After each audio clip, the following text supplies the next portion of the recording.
सभी को मेरा नमस्कार। आज मैं आप सबको सफला एकादशी व्रत कथा सुनाने जा रही हूँ। अगर आपने मेरे चैनल को सब्सक्राइब नहीं किया तो मेरे चैनल को सब्सक्राइब कर लीजिए ताकि मेरी आने वाली हर कहानी आप तक सबसे पहले पहुँचे। सफला एकादशी व्रत कथा। पौराणिक कथा के अनुसार चंपावती नगरी में एक महिषमान नाम का राजा राज्य करता था। उसके 4 पुत्र थे।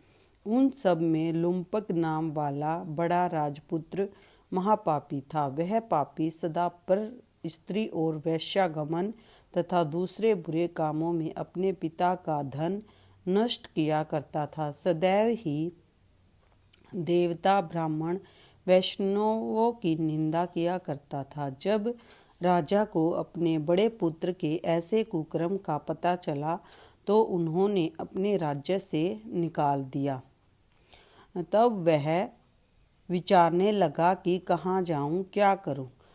अंत में उसने चोरी करने का निश्चय किया। दिन में वह वन में रहता और रात्रि को अपने पिता की नगरी में चोरी करता तथा प्रजा को तंग करने और उन्हें मारने का कुकर्म करता। कुछ समय पश्चात सारी नगरी भयभीत हो गई। वह वन में रहकर पशु आदि को मारकर खाने लगा। नागरिक और राज्य के कर्मचारी उसे पकड़ लेते किंतु राजा के भय से छोड़ देते। वन में एक अति प्राचीन विशाल पीपल का वृक्ष था। लोग उसकी भगवान के समान पूजा करते थे।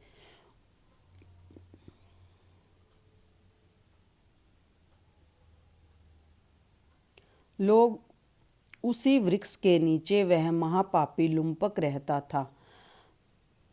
इस वन को लोग देवताओं की क्रीड़ा स्थली मानते थे। कुछ समय पश्चात पोष कृष्ण पक्ष की 10वीं के दिन वह वस्त्रहीन होने के कारण शीत के चलते सारी रात्रि सो नहीं सका। उसके हाथ पैर अकड़ गए। सूर्य उदय होते होते वह मूर्छित हो गया।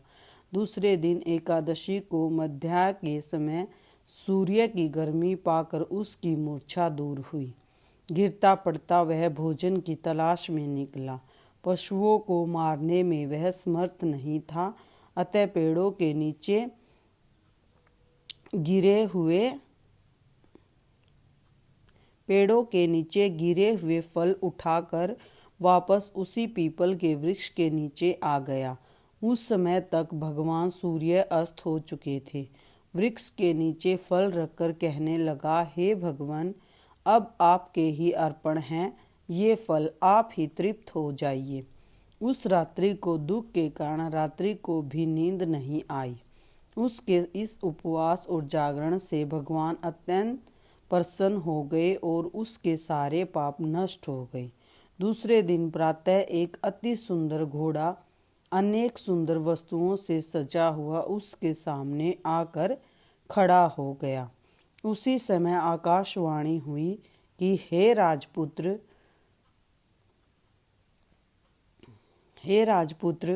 श्री नारायण की कृपा से तेरे पाप नष्ट हो गए। अब तू अपने पिता के पास जाकर राज्य प्राप्त कर।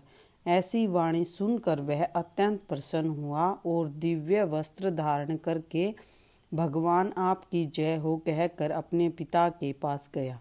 उसके पिता ने प्रसन्न होकर उसे समस्त राज्य का भार सौंप दिया और वन का रास्ता लिया। अब लुम्पक शस्त्रानुसार राज्य करने लगा। उसके स्त्री पुत्र आदि सारा कुटुंब भगवान नारायण का परम भक्त हो गया। वृद्ध होने पर वह भी अपने पुत्र को राज्य का भार सौंपकर वन में तपस्या करने चला गया और अंत समय में वैकुंठ को प्राप्त हुआ।